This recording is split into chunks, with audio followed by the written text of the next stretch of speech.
News insight supported by उपकार चक्की fresh आटा खाएर त हेर्नुहोस्। प्लम्बर पाइप्स र फिटिङ टिकिरहन्छ चलिरहन्छ। स्वास्थ्य र शक्तिको लागि उपकार हनी।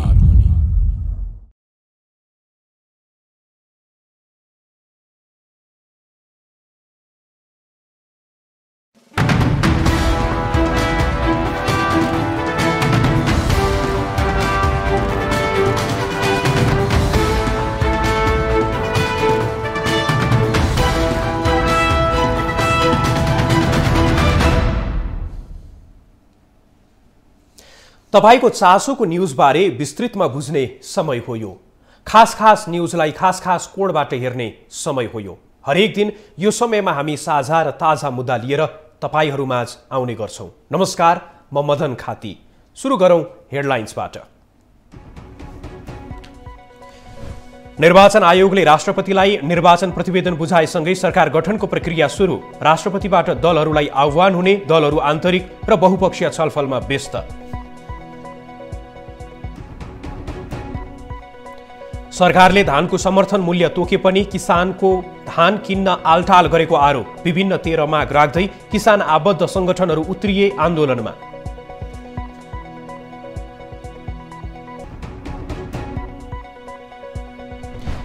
नेपालको पर्यटन क्षेत्रमा निराशाको बादल हट्दै नेपाल आउने पर्यटकको संख्यामा उल्लेख्य वृद्धि। पर्यटकको नेपाल बसाई लम्ब्याउने योजना बनाउन आवश्यक।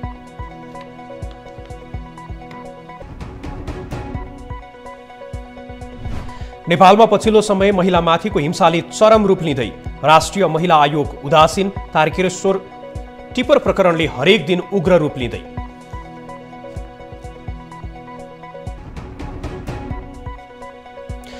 र विश्व क्रिकेट लिग डिभिजन 2 मा नेपालको खराब प्रदर्शनपछि नेपाली राष्ट्रिय क्रिकेट टोलीका प्रशिक्षक मनोज प्रभाकरले दिए राजीनामा। क्यानद्वारा राजीनामा स्वीकृत।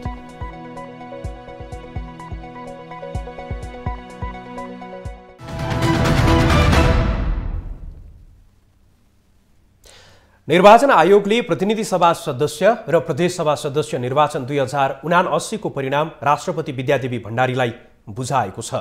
बिहीबार राष्ट्रपति भवन शीतल निवासमा आयोजित एक कार्यक्रममा निर्वाचन आयोगका प्रमुख आयुक्त दिनेश कुमार थपलिया सहितका पदाधिकारीको टोलीले राष्ट्रपति भण्डारी समक्ष मंसिर 4 गते सम्पन्न निर्वाचनको परिणाम बुझाएका हुन्।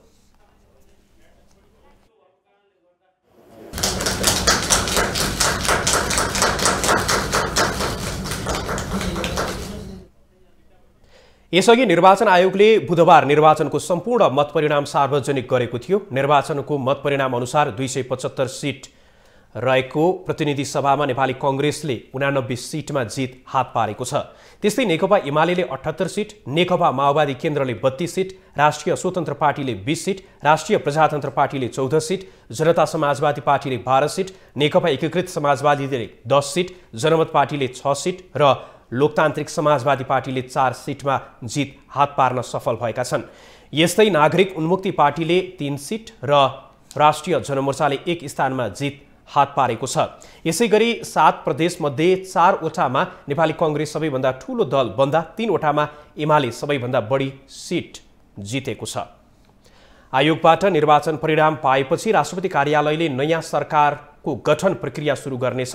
राष्ट्रपति भण्डारीले 1-2 दिनभित्र सरकार गठनका लागि आह्वान गर्ने अनुमान गरिएको छ। यता दलहरूले सरकार गठन गर्ने विषयमा छलफल तीव्र पारेका छन्।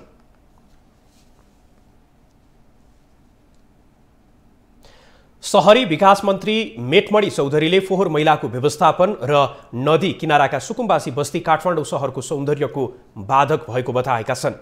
बिहीबार काठमाडौँ महानगरपालिकाको 28औं महानगर दिवसको अवसरमा आयोजित कार्यक्रममा मन्त्री चौधरीले काठमाडौँ उपत्यकाभित्र देखिएका सुकुम्बासी समस्या समाधान गर्न सबै पक्षको सहयोग र सहमति आवश्यक रहेको बताए।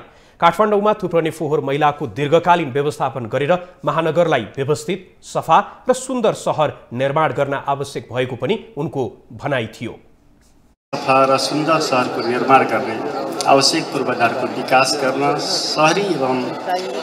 शहरी क्षेत्रका बासिन्दाहरूको जीवन स्तरमा सुधार ल्याउन तत्काल ठोस कार्यहरू सुरु गर्न अति जरुरी भइसकेको छ।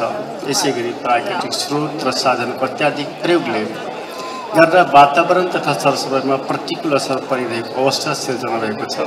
उक्त चुनौती एवं समस्याहरूसँग जोड्दै महानगरपालिकालाई बसोबास योग्य, प्रदूषण रहित, पर्यटक मैत्री र वातावरण मैत्री बनाई महानगरपालिकावासीहरूको आधारभूत आवश्यकता परिपूर्ति गर्न यस महानगरपालिकाले महत्त्वपूर्ण भूमिका खेल्दै आएको छ।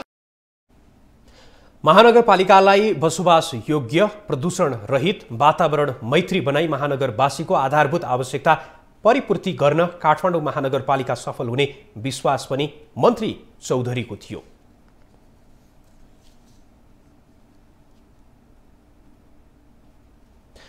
सरकारले धानको समर्थन मूल्य तोके पनि किसानको धान किन्न आलटाल गरेको गुनासो बढ्न थालेको छ। मलको सहज आपूर्ति लगायतका माग अघि सारेर आन्दोलनरत किसानहरूले सरकार विरुद्धको आन्दोलन चर्काउने तयारी गरेका छन्। किसानको मागप्रति सरकारी उदासीनता बढेको निष्कर्ष निकाल्दै किसान आबद्ध संगठनहरूले आन्दोलनको कार्यक्रम नै सार्वजनिक गरेका छन्। रूपन्देही स्थित सहकर्मी विकास पराजुलीको रिपोर्ट।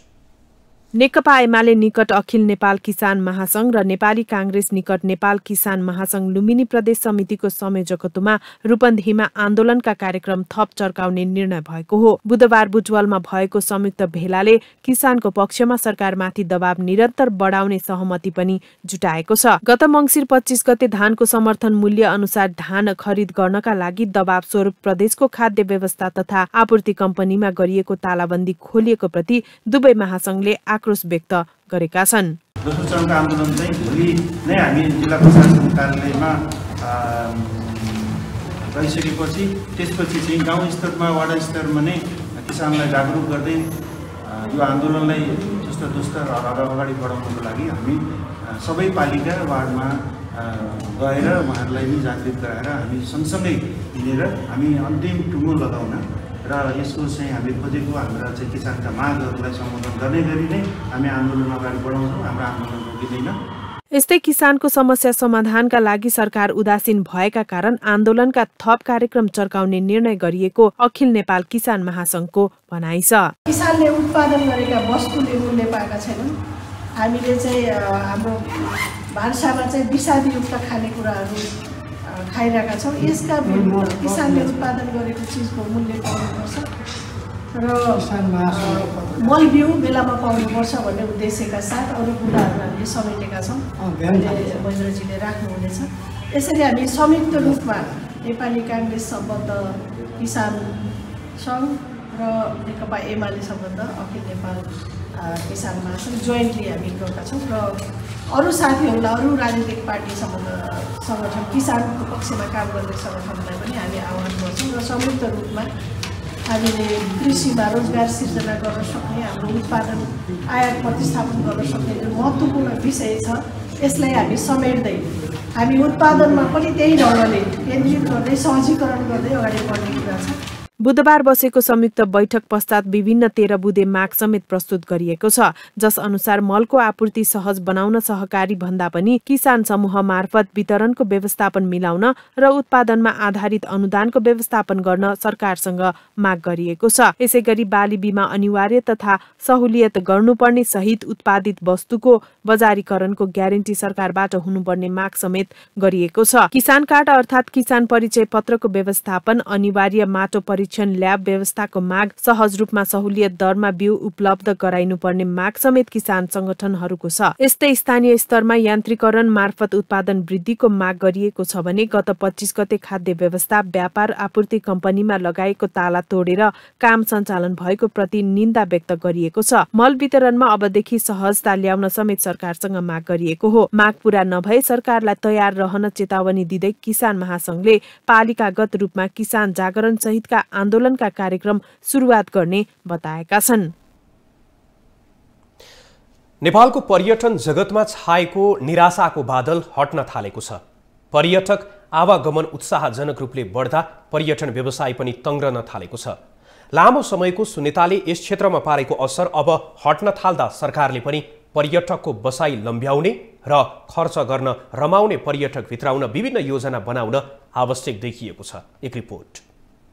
कोरोना महामारीले थलिएको पर्यटक आगमन सन् 2022 मा पुनः लयमा फर्किएको छ। नेपालमा अघिल्लो वर्षको तुलनामा 60% बढी विदेशी पर्यटक भित्रिएका छन्। नेपालमा हवाई मार्गबाट भारत, बंगलादेश, अमेरिका, पाकिस्तान, भुटान लगायतका देशबाट पर्यटक आउने गरेका छन्। सन् 2021 को जनवरीदेखि नोभेम्बरसम्म 5,46,216 विदेशी पर्यटक नेपाल भित्रिएका छन्, जसमा सबैभन्दा बढी भारतबाट 20,000, बंगलादेशबाट 2,218, अमेरिकाबाट 7,831 रहेका छन्। 11 महिनाको एभरेजमा हिसाब गर्नु भने हामी 60 देखि 63% हाराहारीमा छौँ कि त्यसले गर्दाखेरि हामी पनि ग्लोबल लाइन अनुसार नै हामी छौँ। अब योभन्दा बढी आउने फेरि नेपालमा चाहिँ सम्भावना किन पनि देखिन्छ भन्दाखेरिमा अब जनवरी 1 बाट पोखराको एयरपोर्ट खोल्ने भन्ने छ, त्यसै गरिकन लुम्बिनी एयरपोर्ट खोलिसकेको छ हैन। अब त्यो पोखरा र भैरवाको एयरपोर्ट सञ्चालनमा आइसकेपछि अब हाम्रो अहिलेको क्यापासिटी भन्दा भन्न 3 गुणा त बढ्नेवाला छ। त्यसले गर्दाखेरिमा चाहिँ त्यहाँबाट अब फ्लाइट सुरु भएपछि हाम्रो यो सङ्ख्यामा चाहिँ हामी जम्प गर्छौँ र ग्लोबल स्ट्यान्डर्ड भन्दा ग्लोबल एभरेज भन्दा चाहिँ हाम्रो अराइभल दर चाहिँ नि उल्लेखनीय रूपमा बढ्ने चाहिँ आगामी दिनमा देखिन्छ। नेपाल पर्यटन बोर्डका अनुसार कोरोना महामारीपछि सन् 2021 मा करिब 1 लाख मात्रै विदेशी पर्यटक नेपाल भित्रिएका थिए भने सन् 2022 को 11 महिनामा मात्रै पर्यटक वृद्धि भएको छ। नेपालमा सबैभन्दा धेरै भारतबाट पर्यटक आउने गरेका छन्, जसमा बढी धार्मिक पर्यटक हुने गरेका छन्। नेपालमा हवाई मार्गबाट आउने पर्यटकको मात्र तथ्याङ्क राखिने गरिएको छ, जसका कारण स्थल मार्गबाट आउने भारतीय पर्यटकको यकिन तथ्याङ्क भने समेटिन सकिएको छैन। नेपालमा भारतीयपछि सबैभन्दा धेरै पर्यटक आउने चिनिया पर्यटक हुन्, तर चीन सरकारले कोभिड पछि अझै आफ्ना नागरिकलाई घुमफिरको स्वीकृति नदिँदा चिनिया पर्यटक भने निकै न्यून मात्रामा रहेका छन्। लेन्थ अफ स्टे 12.44 13 दिनको छ, त्यो एभरेज भयो हैन। खर्च गर्ने 44 देखि 26 डलरको बिचमा छ। अब आगामी हाम्रो अभियान थाहा छ सरकारले 2023 देखि 2032 चाहिँ पर्यटन दशकको रूपमा मनन भन्ने घोषणा पनि गरेको छ हैन। त्यसले गर्दाखेरि चाहिँ हामीले त्यति भरमा चाहिँ कम्तीमा दिनको 100 डलर मिनिमम खर्च गर्ने र कम्तीमा 35,000 पर्यटक लिएर नि भनेर त्यो लक्ष्य लिएर हामी कामहरू अगाडि बढाइरहेको अवस्था छ हैन। नेपालमा विदेशी पर्यटकका लागि उचित गन्तव्य नै पहिचान तथा प्याकेजहरू नै बन्न नसकेको गुनासाहरू पनि पर्यटन व्यवसायीहरूबाट आउने गरेका छन्, जसका कारण आगमन भएका पर्यटकलाई पनि लामो समयसम्म कसरी राख्न सकिन्छ भनेर सरकारवालाहरूको ध्यान जान आवश्यक देखिन्छ। नेपालमा खर्च गर्न सक्ने गुणस्तरीय पर्यटक ल्याउन ध्यान नदिँदासम्म पर्यटन क्षेत्रले उल्लेख्य लाभ लिने अवस्था भने बनिसकेको छैन। पर्यटकको संख्या बढाउने प्रयास सरकारी तहबाट भए पनि पर्यटन क्षेत्रको आमदानी बढाउने विषय अझै पनि प्राथमिकतामा परेको छैन। क्यामेरामा मनोज खड्का र विकल श्रेष्ठका साथ शर्मिला नगरकोटीको रिपोर्ट। तपाईलाई न्यूजमा पुनः जोड्नेछौँ।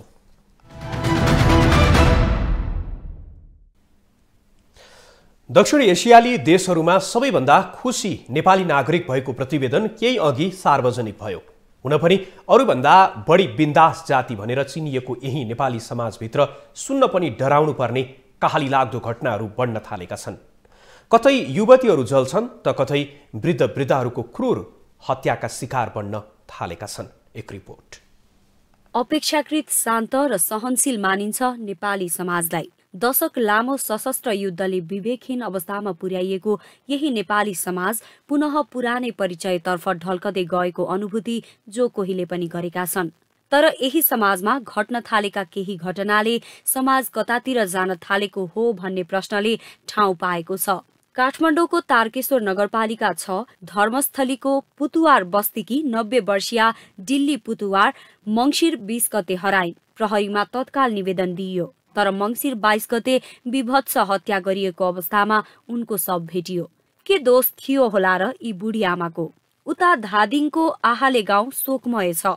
धादिङको त्रिपुरा सुन्दरी गाउँपालिका वडा नम्बर 3 आहालेका वृद्ध दम्पति 74 वर्षीय विष्णु बहादुर आलेमगर र उनकी 67 वर्षीय श्रीमती निर्माया आलेमगरको धारिलो हतियारको प्रयोग गरेर हत्या गरिएको अवस्थामा गत सोमबार शव फेला पर्यो। अब गाउँघरमा बुढाबुढी मात्र बस्न नहुने अवस्था आएको छ। यी हुन् पछिल्ला एक साता भित्रका उदाहरण, जसले नेपाली समाजलाई फेरि एकपटक झस्काएको छ।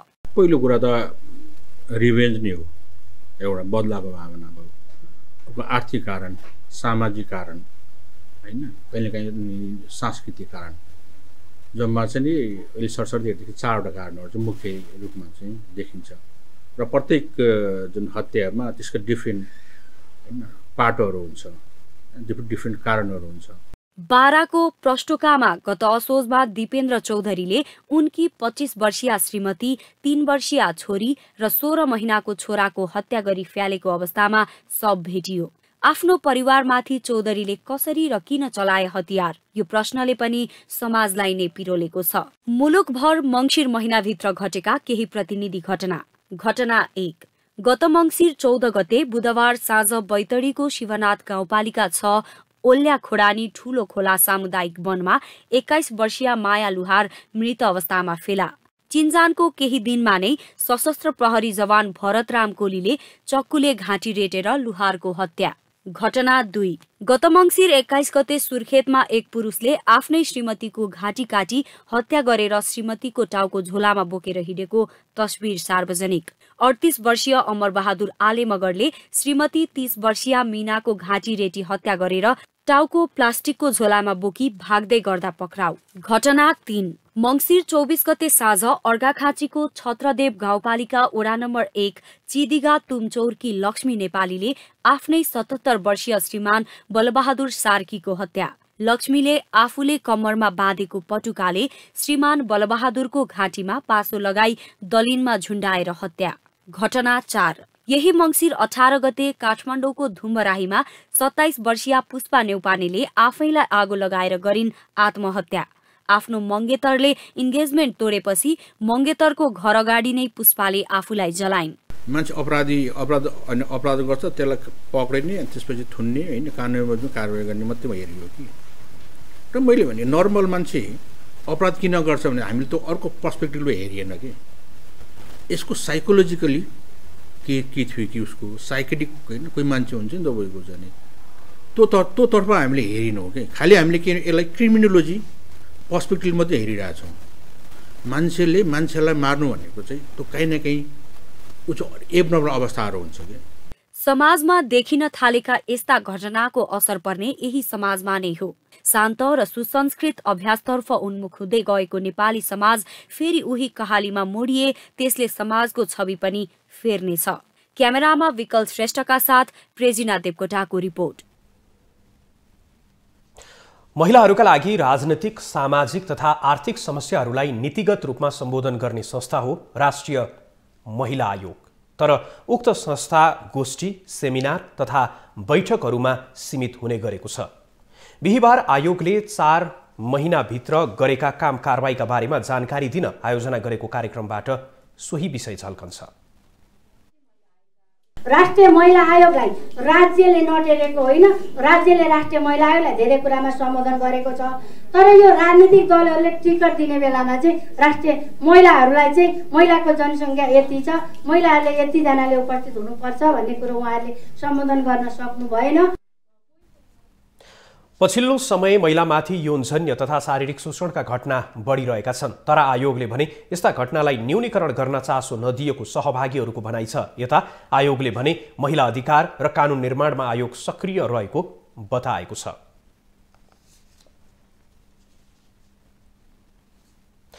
काठमाडौँको धुम्बराईमा पुष्पा नेउपानेले आफ्नै शरीरमा आगो लगाएको घटना होस् या सुर्खेतमा मीना आले मगरको टाउको श्रीमानले काटेर झोलामा बोकेर हिँडेको घटना, दाइजो नदिएपछि घरबाट निकालिएकी नेहा चौधरीको घटना होस् वा तारकेश्वर 6 मा 90 वर्षीय वृद्धा हत्याको घटना, यसले महिला हिंसाको घटनालाई बढाइरहेको देखिन्छ। यस्तो अवस्थामा राष्ट्रिय महिला आयोगले कसरी काम गरिरहेको छ त? सहकर्मी ऋषि खतिवडाले आयोगकी अध्यक्ष कमला कुमारी पराजुलीसँग गरेको कुराकानी अबको क्रममा। पछिल्लो समय महिला हिंसाका घटनाहरू बढिरहेका छन्। यसै बीचमा राष्ट्रिय महिला आयोगले कसरी काम गरिरहेको छ, महिला हिंसा नियन्त्रण र न्यूनीकरण गर्नका लागि आयोगको कदम कस्तो रहेको छ, यसै विषयमा केन्द्रित रहेर कुराकानी गर्नका लागि हामीसँग हुनुहुन्छ राष्ट्रिय महिला आयोगका अध्यक्ष कमला कुमारी पराजुली। तपाईँलाई अर्थ न्युजमा स्वागत छ। धन्यवाद। पछिल्लो समय महिला हिंसाका घटनाहरू निकै बढिरहेका छन्, आइरहेका छन् यस्ता विषयहरू, यसलाई आयोगले कसरी हेरिरहेको छ? हामी यो अवस्थालाई हेरेर अत्यन्त गम्भीर भएका छौँ। हिजोका दिनमा करिब 1 दशक अगाडिको अवस्था र अहिले 1 दशक पछाडिको अवस्थामा आएर एकदमै परिस्थिति फेरिएको छ। हिंसा, हिजोका घटना, हिजोका हिंसाका प्रकृति निरन्तर छन् र थप नयाँ प्रकृतिका हिंसाहरू थपिएका छन्, चुनौतीहरू थपिएका छन्। अझ खास गरेर कोभिड-19 को कारण जुन लकडाउन भयो त्यसदेखि पछाडि झनै धेरै यस्ता हिंसाका घटनाहरू थपिएका छन् र यिनीहरूलाई सम्बोधन गर्नका लागि प्रशस्त हामीसँग ऐन कानुनहरू हुँदाहुँदै पनि अझै आएका नयाँ प्रकृतिका हिंसाका घटनालाई कसरी सम्बोधन गर्ने, यसलाई रोक्नको लागि हामीले नयाँ खालको योजना रणनीति कसरी बनाउने भन्ने बारेमा चाहिँ हामी गम्भीर भएको छौँ। जस्तो राष्ट्रिय महिला आयोगले विशेष गरी महिलाको विषयमा काम गरिरहेको हुन्छ।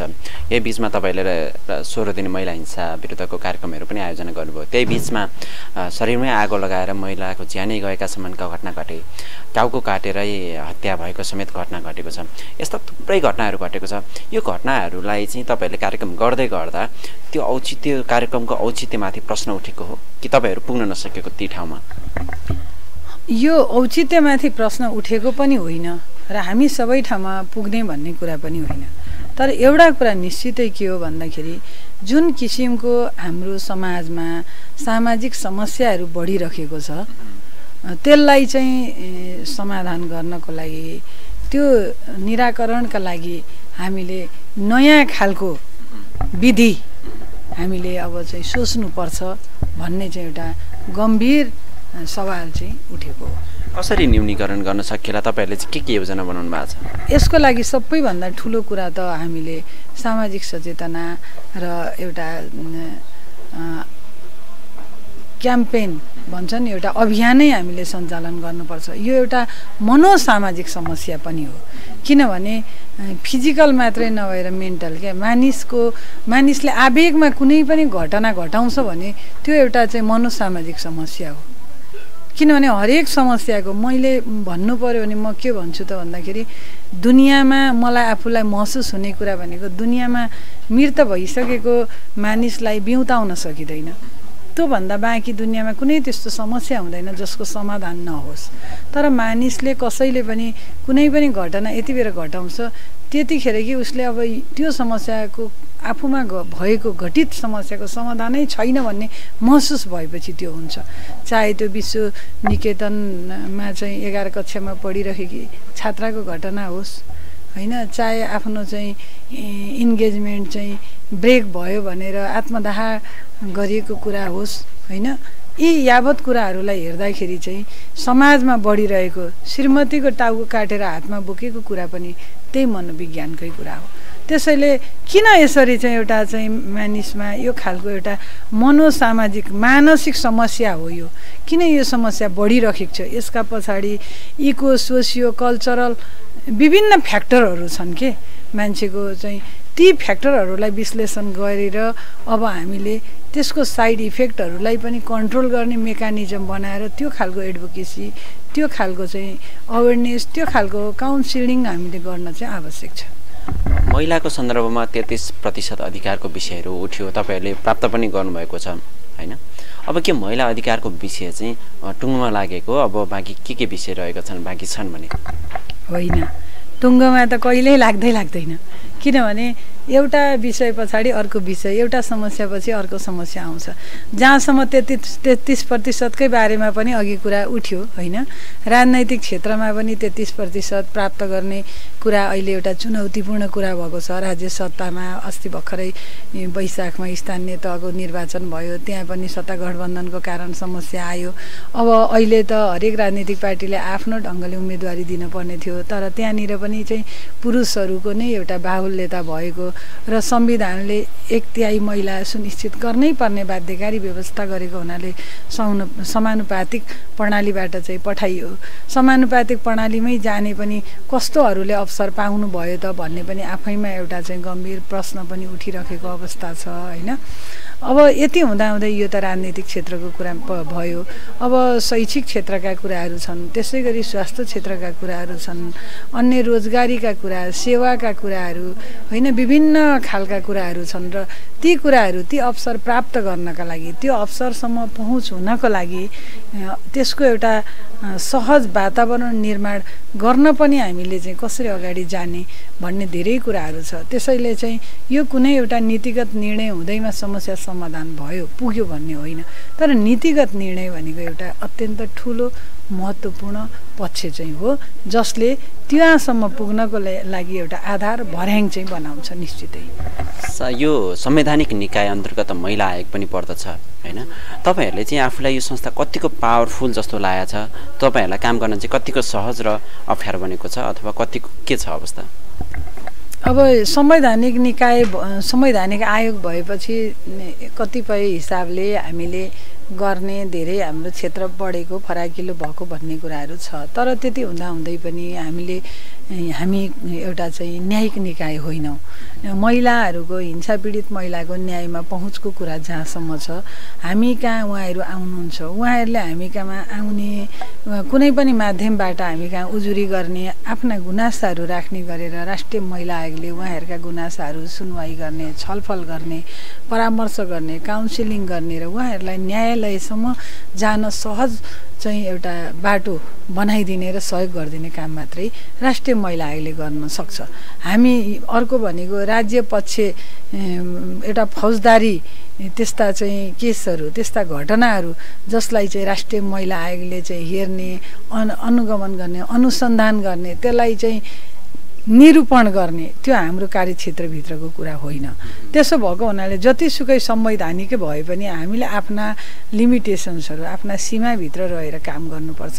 अब रह्यो महिलाहरू, यति धेरै देशको आधाभन्दा बढी जनसङ्ख्या रहेको महिलाहरू जसका हरेक अनगिन्ती समस्याहरू छन् समाजमा, महिला मात्रै होइन, महिला मात्रै भनेर भएन कि महिलाभित्र अझ अपाङ्गता भएका महिलाहरू हुनुहुन्छ, यौनिक लैङ्गिक अल्पसङ्ख्यकहरू हुनुहुन्छ, सीमान्तकृतहरू हुनुहुन्छ, एकल महिला हुनुहुन्छ, ज्येष्ठ महिलाहरू हुनुहुन्छ, बालिकाका सवाल छन्, किशोरीका सवाल छन्, अनगिन्ती क्रस कटिङ इस्युहरू छन् जसलाई सबै इस्युहरूलाई समेटेर राष्ट्रिय महिला आयोगले सम्बोधन गर्न, उहाँहरूलाई सहजीकरण गर्न, उहाँहरूको पहुँच पुर्याउन हामीले सकिरहेको अवस्था छैन। हाम्रो जिम्मेवारी भूमिका भनेको त नीतिगत तहमा नीतिगत सिफारिस गर्ने, नीतिगत कामहरू गर्ने, नीतिगत विषयहरूको अनुगमन गर्ने, नीतिगत कुराहरूको अध्ययन गर्नुपर्ने यावत कुराहरू छन्। त्यस पछाडि एडभोकेसी गर्ने कुराहरू होइन, अवेरनेसका कुराहरू होइन, हामीले चाहिँ विभिन्न विषय विभिन्न सवालहरूसँग हामी पुल पनि हौँ। नागरिक समाज, सामाजिक सङ्घ संस्था र राज्य सरकारको पुल पनि हौँ हामीले। उहाँहरूले उठाउनुभएका सवालहरूलाई हामीले छलफल अन्तर्क्रिया गरेर राज्य समक्ष हामीले सिफारिस गर्ने काम पनि हामीले गर्नुपर्छ। महत्त्वपूर्ण रूपमा भइरहेको छ अहिले तपाईँहरूले गर्नुभएको काम गर्नको लागि जति धेरै अझ त्यो कुरामा मात्रै डेडिकेटेड भएर हामीले लाग्नु पर्थ्यो। त्यो मात्रै नभएर हामीले त कस्तो भने अरू ससाना कुराहरू, अब कसैको लागि त त्यो त ठुलो कुरा हुन्छ नि, जीवनको कुरा हुन्छ नि, देख्दाखेरि सानो कुरा जस्तो हुन्छ तर ठुलो कुरा हुन्छ। अब विद्यालयमा भएका घटनाहरू, साना साना चाहिँ हिंसाका घटनाहरू, काहीँ चाहिँ जबरजस्तीकरणका प्रयासका कुराहरू हुन्छन्, काहीँ यौन जन्य दुर्व्यवहारका कुराहरू हुन्छन्, काहीँ घरेलु हिंसाका कुराहरू हुन्छन्, काहीँ मानसिक हिंसाका कुराहरू हुन्छन् होइन, कुटपिटका कुराहरू हुन्छन्। यस्ता खालका कुराहरूमा चाहिँ धेरै अलमल लिनुपर्ने त्यस्तो खालको पनि अवस्थाहरू भएको हुनाले प्रहरी निकायले गरोस् भन्ने तपाईँहरूको कुरा हो? होइन, गरोस् होइन, गरी पनि रहेको छ, गर्ने पनि हो। महिला आयोग चाहिँ समाजका कुन कुन स्थानमा देखिएको छ अहिले? महिला आयोग सबै स्थानमा अब देखिएको छ भन्दा अघि नै यहाँ कुरा आयो। महिला आयोग भनेको चाहिँ एउटा बुझाइ हो। हामीले 753 वटा न्यायिक समितिहरू जो छन् उहाँहरूसँग हामीले समन्वय गर्ने हो। न्यायिक समितिहरूले गर्ने कामहरूमा हामीले सहजीकरण गर्ने हो। त्यसै गरी अहिले जिल्लामा हाम्रो सम्पर्क बिन्दु, सम्पर्क केन्द्र छैन। जिल्लामा पनि हामीले त्यस्तो खालको सम्पर्क केन्द्र, सम्पर्क बिन्दु निर्माणको लागि पनि हामीले सरकारसँग हामीले अनुरोध गरिरहेछौँ। महिला आयोगको प्रदेश स्तरीय कार्यालयका लागि हामीले कुरा गरिरहेछौँ। तर के भने राष्ट्रिय महिला आयोग यथासम्भव देशका विभिन्न भागमा गएको आर्थिक वर्षकै कुरा गर्ने भने हामी 7वटा प्रदेशको 53-54वटा जिल्लामा हामी प्रत्यक्ष रूपमा उपस्थितै भएर हामीले प्रतिनिधिमूलक ढङ्गले हामीले कामहरू गरेका छौँ। हामीले त्यहाँ सचेतना अभिवृद्धिका कामहरू, त्यहाँ अनुगमनका कामहरू हामीले गरेका छौँ। तर फेरि पनि मैले भन्छु, राष्ट्रिय महिला आयोगले गरेको काम भनेको प्रतिनिधिमूलक काम हो। अब यहाँ कस्तो भने महिलासँग जोडिएको सम्पूर्ण कुरा, सम्पूर्ण समस्या, सम्पूर्ण चुनौतीको अचूक उपचार केन्द्र राष्ट्रिय महिला आयोगै हो, हुनुपर्छ भन्ने खालको जुन खालको बुझाइ र मान्यता छ त्यो त निश्चितै होइन। हस्, महत्त्वपूर्ण समय र समाजका लागि धन्यवाद। यो अवसर उपलब्ध गराउनु भएकोमा मेरो तर्फबाट पनि हार्दिक धन्यवाद।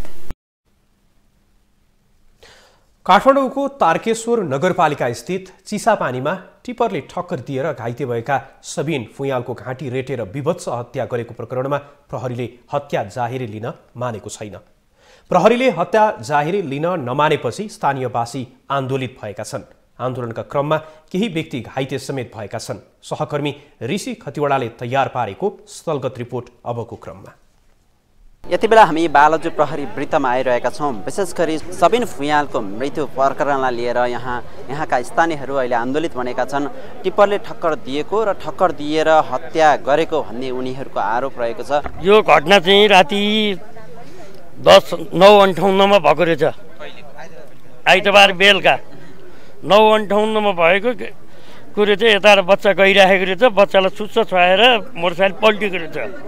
पल्टिँदाखेरि उनीहरूले त्यो सुनिश्चित ढङ्गले चाहिँ नि उसलाई हतियार प्रयोग गरेर उता बालुवाको रासमा लगेर थिचेर उनीहरूको 5-7 जना, अब कति थियो अब त्यो हामी देखि त्यहाँ वरिपरि एकजना आमा चिच्याउनु भएको छ र अलिकति चाहिँ नि यहाँको कमान्ड डेस्क त्यो मोबाइल टोली जरङखुमा रहेछ। जरङखु जाने बित्तिकै उहाँले गएर हत्तनपत्त चाहिँ नि अब त्यो वरिपरि नखोजिकन लासलाई त्यही गाडीमा हालेर ल्याउनु भयो अरे भनेर अनि यो भिड चाहिँ आक्रोशित त्यहाँबाट सुरु बिउ चाहिँ त्यहाँबाट सुरु भएको। त्यहाँ केही सर्जिमी नगराइकन, त्यहाँ के कसैलाई चाहिँ हल्ला नगराइकन हाम्रा ती निर्दोष भाइहरूलाई चाहिँ ले हाल त्यस्तै कडा शब्द गरेर हाल यहाँ यसलाई गाडीमा हाल लैजानु पर्यो, उपचार गर्न लानु पर्यो भने त्यही हाम्रा भाइहरूलाई चाहिँ हाल्न लगाएर हाल्दाखेरि रगत लतपतेपछि जब भाइहरूले हाले गाडीमा तब बिचबाट गएपछि तिमीहरू पनि अब नराम्रोसित फसिँदैछौ, कुहिँदैछौ भनेर यही प्रहरी डिएसपीले नै भनेपछि यो घटना यो डिएसपीको गद्दारीपनाले भएको हो। यो त्यो ज्यान मार्ने त अपराधी भयो, यसलाई जन्म कैदको सजाय हुनुपर्छ 5 जनालाई भने हामीले केही पनि गरेको छैनौँ। हामी यतिकै साइलेन्टली नै बसिराखेको थियौँ, हल्का प्रोटेस्ट गरिरहेको थियौँ। अनि त्यतिकैमा एकजना हाम्रै साथीलाई चाहिँ एकदम नराम्रो तरिकाले नै हानेर भित्र लगेर थुनेर राख्नुभयो। कति बेरसम्म टाउको नै फुटेको छ एकदम धेरै। पैसाको चाहिँ चलखेल भइरहेको रहेछ, त्यो पनि हामीले बुझ्यौँ। हामी चाहिँ 30 जना स्टुडेन्ट हो, हाम्रो साथी हो। अब त्यसको लागि चाहिँ हामीले पिस प्रोटेक्सन गर्न आएको, बेकारमा त्यसै अनि लट्ठी चार्ज गरेर एकजनाको जोस टाउको फुटाइदिए। भित्र लगेर फेरि बाहिर पनि हाने, भित्र लगेर फेरि पनि हानेर अनि जोस टाउको फुटाएर चाहिँ हस्पिटल गएको छ। मलाई चाहिँ खासै बालाजु पुलिस प्रशासनबाट चाहिँ कुटपिट भएको। अहिले म चाहिँ खासै एउटा सबिन फुयाल भन्ने भाइलाई जुन अस्ति 3 पिप्लेमा टिफर एक्सिडेन्टमा मारिएको भनेको थियो, त्यो भाइलाई चाहिँ खासै अब मारिएको भन्दा नि त्यहाँ चाहिँ शङ्कास्पद घटना घटेको हुँदाखेरि टिफरले हानिसके पछाडि नै उसलाई चाहिँ भित्र लगेर डिपोमा लगेर चाहिँ साबेल घाँटीमा राखेर साबेलको डामहरू यताउति यो घाँटी काटेको अवस्थामा भेटेको कारणले गर्दा शङ्कास्पद हिसाबले चाहिँ अब हामी चाहिँ पीडितले न्याय पाउनुपर्छ भन्ने हिसाबले चाहिँ आन्दोलनमा गएको थियौँ। हजुर, मलाई चाहिँ 7 टाका लागेको छ। अहिले मेरो यहाँनिर एकपट्टि साइडमा 5 टाका, एकपट्टि साइडमा 2 टाका, अनि यहाँ निधारहरू सुन्नेको यताउति भएको छ। मलाई चाहिँ अब भित्र लगिसके पछाडि नि अब कति बेरसम्म त मलाई त्यहीँ भित्र कस्टडीमै राखेर उपचारको लागि ल्याएको थिएन। तब त्यहाँनिर अब हाम्रो वडा अध्यक्ष दाजुदेखि लिएर वडा अध्यक्ष दाईदेखि लिएर त्यहाँ सबै मान्छे आएपछि अनि बल्ल यिनीहरूले मलाई हस्पिटल ल्यायो। अनि मलाई भित्र लगेर त्यत्रो रगत पक्ष हुँदा समेत यिनीहरूले हस्पिटल लानुपर्छ भन्ने सोचमा नै थिएन पुलिस प्रशासन। मेरो नाम कविराज बस्नेत, तारकेश्वर 11 वडा अध्यक्ष। यो तारकेश्वर नगरपालिका 6 नम्बर वडा कार्यालय। म तत्काल चाहिँ चौकी गइसकेपछि उसलाई चाहिँ त्यहाँ उनीहरूले चाहिँ उपचार गर्न पनि ल्याउन नदिएर अवस्था थियो। म गएर मैले बलजबती गरेर उसलाई चाहिँ लिएर म चाहिँ यहाँ हस्पिटल लिएर आएर। व्यक्तिगत रूपमा चाहिँ के लाग्छ त्यो घटना चाहिँ हत्या हो कि एउटा दुर्घटना हो? त्यो अब सबै पब्लिकको भनाइअनुसार सबै अनुसार हत्या भन्ने कुरा भएको। अब प्रशासनले त्यसमा त सबै गर्ला। अनुसन्धान गर्ला होइन अनुसन्धान चाहिँ अझै तथ्य सत्य चाहिँ पत्ता लगाउनै पर्यो सबिन फुयाल मृत्यु प्रकरणलाई लिएर अहिले प्रहरीको जुन विश्वसनीयता हुन्छ त्यसमाथि पनि प्रश्न उठ्ने गरेको छ र उठिरहेको छ विशेष गरी प्रहरीले जुन मृत्यु भएका व्यक्ति छन् उनीहरू परिवारको कुरा नसुनिदिँदा अथवा मुद्दा दायर नगरिदिँदा यस विषयमा आशंका उठ्नु स्वाभाविक हो प्रहरीले यस विषयमा सत्य तथ्य बाहिर ल्याउन कुनै आनाकानी गर्नु हुँदैन क्यामेरामा निर्जला राईका साथ ऋषि खतिवडा बालाजु सुरक्षाकर्मीद्वारा बरामद गरी दाखिला गरिएका सवारी साधनहरू समयमै लिलाम नहुँदा सरकारको करोडौं रुपैयाँ राजस्व प्रभावित बनेको छ विगत 5 वर्षदेखि थन्किएका सवारी साधनहरू समयमै लिलाम हुन नसक्दा भन्सार परिसरमा कवाडीको रूपमा परिणत हुन थालेका छन् रौतहटबाट सहकर्मी विकास अग्रवालले पठाएको यो रिपोर्ट अबको क्रममा चोरी निकासी पैठारीको क्रममा नेपाल प्रहरी तथा सशस्त्र प्रहरीले विभिन्न मितिमा पक्राउ गरी भन्सार दाखिला गरेका सवारी साधनहरूको हालत नाजुक बनेको हो दाखिला गरिएको सवारी साधनलाई भन्सार कार्यालयले बेवारिसे रूपमै परिसरभित्र राख्दै आएपछि मोटर पार्ट्सहरू समेत चोरी भएको देखिन्छ सुरक्षाकर्मीले चालु हालतमा भन्सार कार्यालय दाखिला गरेको सवारी साधन अहिले कामै नलाग्ने स्थितिमा पुगेको स्वयं भन्सार कर्मचारीहरू बताउँछन् बेलैमै कतिपय गाडीहरूको अवस्था पनि नराम्रो पनि हुन्छ प्रायः जसो धेरै चल्ने अवस्थाको हुन्छ अब लामो समयसम्म रहेको कारणले गर्दाखेरि पानीले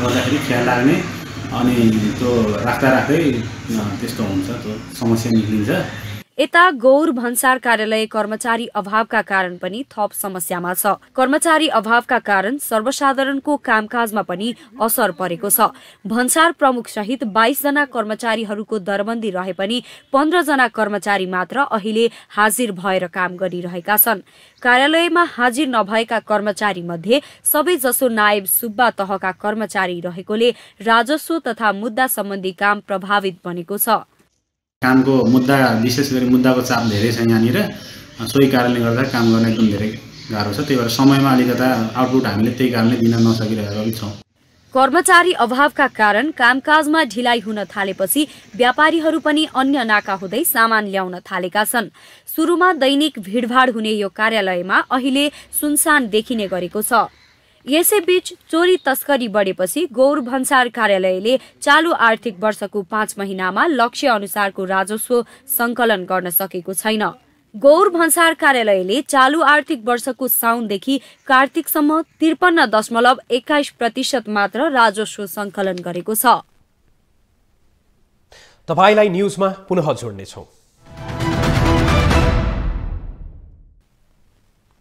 निकै उत्साहका साथ नेपाली राष्ट्रिय क्रिकेट टोलीका मुख्य प्रशिक्षकको जिम्मेवारी सम्हालेका मनोज प्रभाकरले राजीनामा दिएका छन् बिहीबारदेखि लागू हुने गरी राजीनामा पत्र बुझाएका भारतीय प्रशिक्षक प्रभाकरको राजीनामा पनि नेपाल क्रिकेट संघ क्यानले स्वीकृत गरेको छ नामिबिया भ्रमण सकेर सोझै भारत प्रस्थान गरेका प्रभाकरले राजीनामा पनि उतैबाट पठाएका थिए पुबुदु दासा नाइकेले राजीनामा दिएपछि गत साउनमा प्रभाकर नेपाली टोलीको प्रशिक्षकमा नियुक्त भएका थिए प्रभाकरको प्रशिक्षणमा नेपालले हालै नामिबियामा सम्पन्न आईसीसी विश्वकप क्रिकेट लिग 2 अन्तर्गतका 3 खेल खेलेको थियो नेपाल सबै खेलमा पराजित भएको हुँदा एक खेल वर्षाका कारण रद्द भएको थियो यससँगै नेपालको विश्व क्रिकेट लिग डिभिजन 2 को तालिकाको शीर्ष 3 भित्र अडिन कठिन अवस्था उत्पन्न भएको छ 7 राष्ट्र सहभागी डिभिजन 2 मा नेपाल हालसम्म 24 खेल खेलेर मात्र 18 अङ्क जोड्दै 6औं स्थानमा रहेको छ एलन मस्कले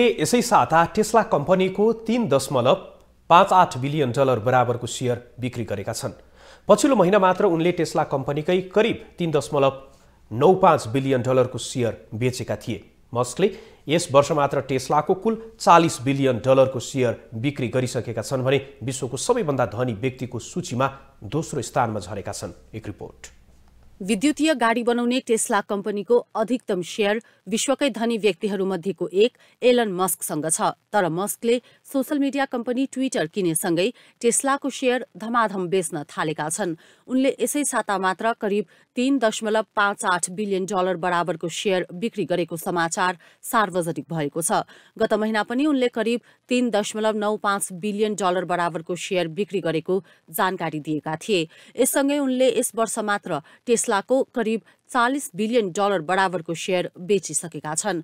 तर पनि उनी 13.4% सेयर सहित टेस्लाको सबैभन्दा धेरै सेयर भएको व्यक्ति हुन्।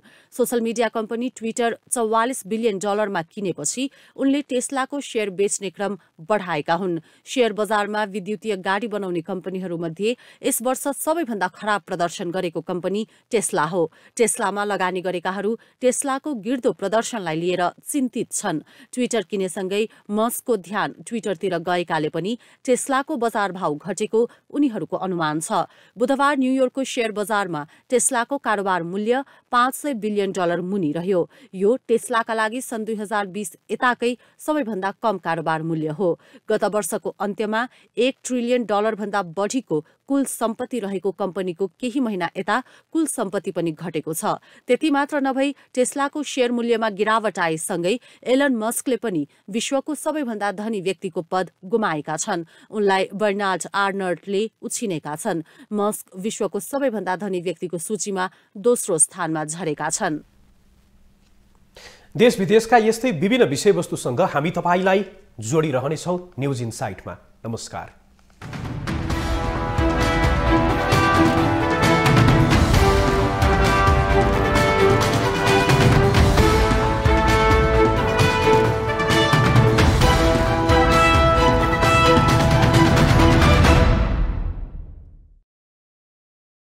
न्यूज इनसाइट सपोर्टेड बाय उपकार चक्की फ्रेश आटा खाएर त हेर्नुहोस्। कम्मर पाइप्स र फिटिङ टिकिरहन्छ चलिरहन्छ। स्वास्थ्य र शक्तिको लागि उपकार हनी।